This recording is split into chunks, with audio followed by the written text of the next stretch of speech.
શાદીના ફૂલ નાખ્યા છે બેઝ તરીકે અને એસિડ તરીકે આપણે વિનેગર નાખેલું છે.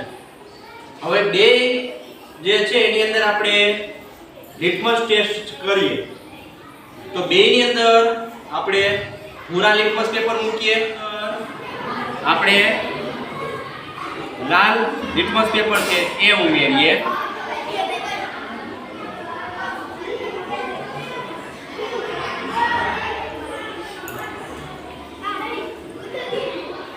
હવે એસિડમાં ભૂરું લિટમસ પેપર કેવું થઈ ગયું?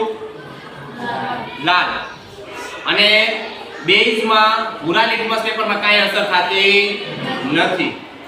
હવે એવી જ રીતે લાલ લિટમસ પેપર છે એ બેઝમાં કેવું થઈ ગયું? ભૂરું.